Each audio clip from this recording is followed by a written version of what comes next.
베드로가 사람을 다 내보내고 무릎을 꿇고 기도했다. 보통 장례식장에 도착하면 저는 그렇습니다. 들으려고 합니다. 어떻게 다들 그게 그냥 일반적인 이 일들을 처리하는, 일들을 진행하는 그런 방법이죠. 그래야 자세히 알아야, 그래야지. 그렇게 듣고 말씀에 그것을 반영을 합니다. 말씀을 선포할 때 그런 것이 반영이 됩니다. 그래서 연결점을 갖게 되고, 그리고 공감의 표현이 되고, 그래서 고개가 끄덕거려지고 감사하게 되고, 그래서 말을 들으려고 하죠. 근데 베드로는 두 사람을 보내서 지체 말고 와달라고 간청했을 때 일어나서 그들과 함께 그 욥바에 이르렀고, 그들이 데리고 다락방에 올라가서 모든 과부가 베드로 곁에 서서 울면서 도르가가 그들과 함께 있을 때에 지은 속옷과 겉옷을 다 내보였을 때 그것에 대해서 선행을 심히 많이, 구제하는 일을 심히 많이 했군요, 이렇게 반응을 한다든지, 아니면 조문을 한다든지, 곡을 표현한다든지, 조의를 표한다든지, 이런 것에 대해서 누가는 다른 기록을 전혀 남기지 아니하고 사람을 다 내보냈다, 그렇게 기록하고 있습니다. 왜 무릎을 꿇고 기도하는 것 옆에 있는 사람이 보면 뭐가 문제가 되는 건가요? 베드로가 무릎을 꿇고 기도하는 것이 뭐 부끄러운 일 아닌데 자신이 없었을까요? 기도하고 나서 일어나라고 했는데 못 일어나면 어떡할까 염려해서 사람들을 내보낸 걸까요? 창피해질까 봐? 아니면 베드로는 성격이 내성적이어서, 그래서 사람들이 신경 쓰여서 나가라고 그렇게 했을까요? 사실 베드로 예수님과 함께 다닐 때 다른 12제자의 맏형격이어서, 그래서 굉장히 주도적이고, 그리고 또 우리가 지금 현대의 표현으로 말했을 때 다혈질이다라고 하는 그의 성격을 우리가 그렇게 표현을 하지 않습니까? 주님께서 오라고 하니까 그냥 배에서 거침없이 이 갈릴리 호수로 뛰어드는 그런 정황들을 봤을 때 베드로가 그렇게 사람 시선 의식하고 내성적이고 수줍어하고 하는 것은 아닌 것처럼, 조심성이 뭐 있고 없고를 떠나서 그런 이 전력을 봤을 때 그건 아닌 것 같은데, 왜 무릎을 꿇고 기도하고 사람들을 내보낸 다음에 다 내보내고 같이 함께 기도합시다 하면 훨씬 더 이 기적의 현장에서 놀라운 축복을 함께 봤을 텐데, 왜 사람들 그렇게 이 다비다가 생전에 아꼈던 과부들, 동병상련 서로 고락을 함께하고 했던 그런 사람들 옆에 두고 같이 기도하면 훨씬 더 뜨겁게 기도할 수가 있을 텐데, 베드로가 사람을 다 내보냈을까? 딱 누가는 한마디만 말합니다. 다 내보내고 무릎을 꿇고 기도했다. 다 내보내고 무릎 꿇고 기도했다. 기도가 마음을 같이하여서 함께 기도할 때가 있습니다. 그렇게 해야 합니다. 그렇게 기도합니다. 초대교회는 그렇게 시작되었죠.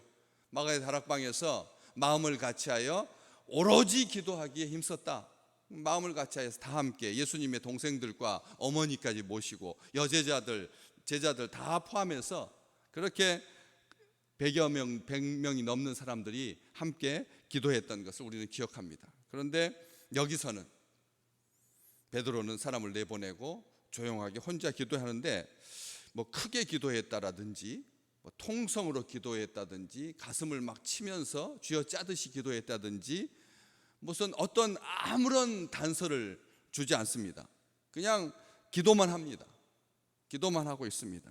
기도하기 위해서 사람을 내보냈습니다. 여기에서 우리는 기억할 필요가 있습니다. 중요한 사실입니다. 영적인 이 우리를 향한 하나님의 말씀인데, 기도에서 예외되는 것, 제외되는 것은 없다는 거죠. 시신을 씻어서 다락방에 놓여 있고 거기 앞에서 기도할 때 죽음도 권세도 시대도 사조도 아무것도 기도하고 상관이 없는 것은 없다는 거죠. 여기서 베드로가 기도하지 않으면 뭐가 문제가 됩니까? 그렇지 않습니까? 베드로와 요한이 처음에 성전 앞을 지나갈 때 그 미문 앞에서 오래도록 일어나지 못했던 그 사람 일으킬 때도 베드로와 요한이 간절히 기도한 후에 무릎을 꿇고 기도한 후에 서서 기도한 후에 하늘을 우러서 기도한 후에 손 내밀어서 나에게 은과 금은 없지만 나에게 있는 건 나사렛 예수 그리스도의 이름으로 일어나 걸으라 이렇게 말했던 것처럼 모든 정황에서 봤을 때 여기에서는 기도해서는 안 되죠. 왜냐하면 이미 죽었는데 이미 죽었으니까. 다른 기적은 몰라도 살아있는 사람이 장애를 가지고 있어서 그 장애가 개선되고 고쳐지는 것은 기도하면서 할 수가 있겠지만 이미 죽은데, 이미 결과가 있는데 다시 돌이킬 수가 없는데, 그런데도 기도했다는 것이죠. 우리가 이 기도를 이게 효험이 있을까를 판단하지 말라는 겁니다. 우리가 생각해 그렇지 않습니까? 저도 늘 이것과 맞닥뜨립니다. 벌써 얼굴이 까매져 가지고 복수가 차고 이제 죽음의 그림자가 아주 짙게 드리웠을 때 가서 목회자는 무슨 기도를 해야 되는 거예요? 고통 없이 죽게 해주십시오. 그렇게 기도하겠습니까? 고통 없이 죽게 해달라. 이 기도가 저는 그래서 이 말씀 믿고 늘 그렇게 기도합니다. 하나님, 하늘의 소망으로 살게 해달라고 기도하지 이제 인생을 잘 정리하고 여지껏 소원했던 관계들 다 이렇게 다시 회복하고 그 다음에 따뜻하게 유족들의 환송을 받으면서 다시 만날 날을 기약하면서 그렇게 세상 떠나게 해달라고 기도한 적 없습니다. 세상 의료진과 세상적인 판단은 이제 마지막 목사님 모시고 기도받고 이제 세상 떠나는 임종기도에 종말에 가까웠을 때 마지막 죽음을 앞두고 하는 그런 기도, 그런 식으로 요청을 했겠지만 저는 오늘 이 말씀을 봅니다. 죽었는데 무슨 기도입니까? 하나님 앞에 그냥 곡하는 게 낫지. 차라리 공감하는 게 낫지, 소통하는 게 낫지, 위로하고 다른 살아있는 사람 위로하고 조문하는 게 훨씬 더 낫지요. 베드로는 그렇게 하지 않았다는 것이죠. 그런데 동시에 매번 이 세상에서 존재하는 죽음 앞에서 기적을 바라고 기도하면 된다, 이것을 가르쳐 주려고 누가가 이것을 기록했을까요?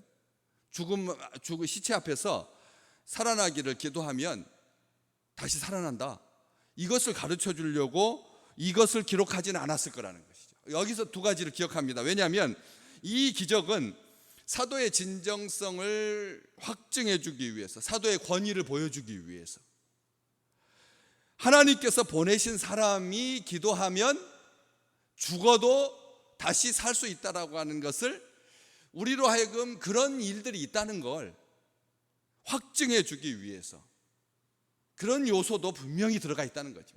복음의 능력, 예수 그리스도께서 부활이요 생명이시다라고 하는 것을 알게 하려고 하는, 그리스도께서 구원하신다라고 하는 것을 보여주시려고 이것을 기록했다라고 하는 것도 우리가 기억해야 한다는 것이죠.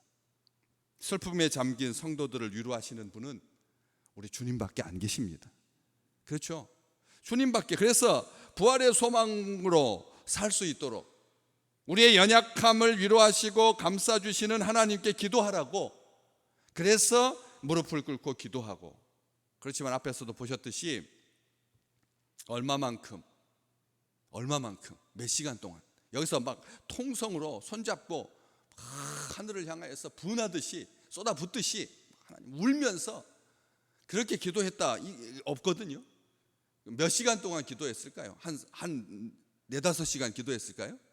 아니잖아요. 우리가 딱 생각해도 잠깐 내려보내고 무릎 꿇고 잠시 기도하고 짧게 기도했지, 그냥 모든 것을 다 해가지고 한참 기도했다.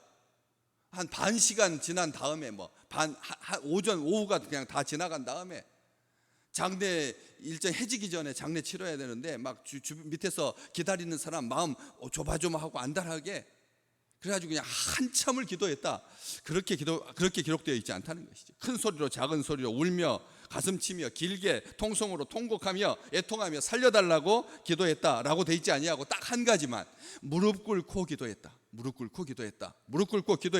요것만 알 수가 있고요. 또 한 가지는 베드로가 기도를 끝낸 다음에 돌이켜 시체를 향하여서 말했으니까, 돌이켰다라고 하는 말은 시신을 앞에 보고 기도한 게 아니라 시신을 뒤에 두고 기도했다는 것을 알 수가 있습니다. 여기서 깜짝 놀랍니다. 왜냐하면 무서워서 그랬을까? 시신 보고 기도하는 게 무서워서 등을 돌리고 기도했을까? 사실은 등 대는 게 더 무섭죠. 그러니까 무서워서는 아닐 것 같습니다. 겁나서는 아닙니다. 두려워서는 아닙니다. 어쨌든 시신을 뒤로 하고 기도했습니다. 갑자기 뒤에서 일어나면, 아니면 앞에 보고 있을 때 갑자기 일어나서 눈을 뜰까 봐. 여기서도 그렇게 돼 있거든요. 일으켰더니 그가 눈을 뜨고 베드로를 보고 일어났는지라. 저는 뭐 아무리 장례식이 사흘째 되든 뭐 첫째 날이든 그 당일 날이든 둘째 날이든 죽었던 자가 이미 벌써 장례 절차가 진행되고 있는데, 장례 풀 과정을 밟지는 않았지만, 씻지는 않았지만, 기름을 바르지는 않았지만 어쨌든 씻어서 다락방에 누였다라고 하는 것은 이 사람이 죽었다라고 하는 공식적인 표시인데, 누여서 잠자듯이 평상시와 똑같이 그렇게 교회가 장례식에 대해서, 죽음에 대해서 대했다라고 하는 것은 아름다운 일이지만 어쨌든 깨름직한 일이죠. 안 그렇습니까? 저는 가끔씩 이런 생각을 하거든요. 제가 혹시라도 기도를 너무 세게 해가지고 일어날까 봐. 그 얼마나 두렵겠습니까? 제가 아마 심장이 제가 먼저 멎을 것 같습니다. 조금 손가락이라도 움직인다거나 아니면 이렇게라도 해도 깜짝 놀랄 텐데요. 미친 듯이 놀랄 건데요. 얼마나 두렵겠습니까? 그런데 진짜로 눈을 떠서 베드로를 보고 일어나 앉았으니까 보통 담력이 있는 사람 아니면 사실 두렵고 무서운 것이죠. 그런데도 사람들은 벽을 등져야 심리적으로 안정감을 얻거든요. 그래서 벽을 등지고 어떤 사물을 대하지, 베드로는 시신을 뒤에 두고 벽 쪽을 향하여서, 벽 쪽을, 창문이든지 어쨌든 벽이든지, 그렇죠? 창문이든지 벽이든지 거기를 향하여서 아무것도, 시신만 바라보지 아니야. 거기에 자기의 감정이 그렇게 녹아들지 않도록, 애통하지 않도록 하나님만 바라보고. 사랑하는 귀한 믿음의 백성들은 어떤 현실을 직시한다라고 하는 것은 중요한 일이지만 그럼에도 불구하고 하늘을 바라보시기를 주의 이름으로 축복합니다. 하나님께서 일하실 하나님을 바라보는 거지 우리가 일으킬 사람을 바라보는 것은 아니라는 것이죠. 무릎을 꿇고 기도합니다. 기도가 등 대고 기도합니다. 한 가지 우리는 확인합니다. 성경은 아무런 단서를 말해주지 않지만 꼭 이렇게 하라고 누가가 기록한 건 아니라는 것. 항상 가서 장례식장에 가가지고 등지고 기도해라 이러라고 이렇게 쓴 거 아닙니다. 기도가 방향 타는 것 아니기 때문에, 다니엘이 3번 예루살렘 쪽으로 향하여서 기도했던 것은 그의 마음이 그쪽으로 향한 거지 그쪽으로 기도해서 효험이 있기 때문이 아니라는 걸 우리가 압니다. 그렇기 때문에 이 기도, 무릎을 꿇고 기도했다라고 하는 것은 겸손하게 기도했다는 말이죠. 무릎을 꿇고 기도했다라고 하는 말은 겸손하게 기도했다는 말입니다. 다시 말하면 무릎을 꿇었다라고 하는 말은 나는 아무것도 무기를 숨기고 있지 않습니다. 나는 당신 앞에 종입니다. 그런 말입니다. 당신 처분대로 하겠습니다. 무릎을 꿇었다라고 하는 말은 그런 의미죠. 그런 의미입니다. 엘리야가 갈멜산에서 똑같이 무릎을 꿇고 기도했고, 다니엘이 하루에 3번씩 그렇게 예루살렘으로 향하여 난 창을 바라보면서 하루에 3번씩 기도했고, 스데반도 무릎을 꿇고 기도했고, 우리 주님도 무릎 꿇고 기도하셨습니다. 그래서 제가 언젠가 봤는데 기도실에 뒤쪽은 3분의 2 정도는 의자에 앉아서 기도하는 이 의자가 있고, 앞쪽은 3분의 1은 일부러 마루로 만든 교회가 있다고 하더라고요. 거기서 와서 무릎 꿇고 기도할 수 있도록. 사실 요즘 우리가 다 무릎 관절이 안 좋다고 다 그냥 이렇게 좋은 개인 의자를 사용하고 있는데 간혹 주님 앞에 무릎 꿇고 기도하고 싶은 마음이 들 때가 있거든요. 그래서 요즘 그 강대상 의자에도 밑에다가 이렇게 무릎 꿇고 기도할 수 있도록 발받침 앞에, 자기 그 앞에다가 이렇게 받침을 대놓은 그런 데도 있고요. 이 무릎 꿇고 기도한다라고 하는 말은 간절한 마음으로, 하나님께서 역사하시기를 기대하는 마음으로, 나의 부족함을 하나님 앞에 고백하는 마음으로, 특별하게 하나님의 도우심을 앙망하는 마음으로, 오늘 또 마음의 자세는 무릎 꿇는 자세로 하나님께 기도하셔서 눈을 뜨고 일으키심을 우리의 눈으로 볼 수 있는 축복의 날이 되시기를 진심으로 축원합니다. 우리가 기도하는 것은 다른 이유 없습니다.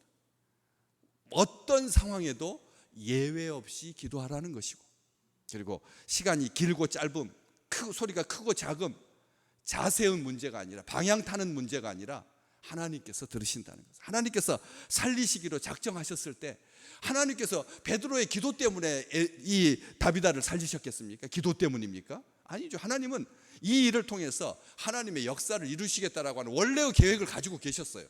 그런데 베드로는 기도했을 뿐이지 않습니까? 기도했을 뿐인데도 베드로가 기도해서 이런 결과가 났다라고 우리가 고백할 수 있는 것은, 이게 얼마나 아름다운 일입니까? 하나님께서는 하나님의 뜻이고 하나님께서 이루시지만 그의 기도를 통해서 우리가 그런 소망을 품게 되고, 하나님께서 위로하시고 하나님을 바라보게 하시고, 그래서 베드로가 마치 기도해서 하나님께서 일으켜 주신 것처럼 그를 높이시는, 기도하는 자는 하나님께서 높여주십니다. 무릎 꿇는 자는 하나님께서 일으켜 세워주시고 하나님께서 그를 통해서 일하신다라고 하는 것을 주변에 있는 온 지구촌에 있는 모든 기독교인들이, 얼마나 많은 그리스도인들이 지금까지 잠잠했습니까? 그러면서도 이 기사를 볼 때마다 그렇게 존경하고 하나님께 기도할 수 있었던 것처럼, 우리가 기도하는 자로 하나님께서 역사하시는 것에 우리를 포함시켜 주시는 하나님의 일인데, 죽은 자를 살리는 일인데 하나님께서 우리를 통해서 일하시는 축복의 날이 될 줄로 믿습니다.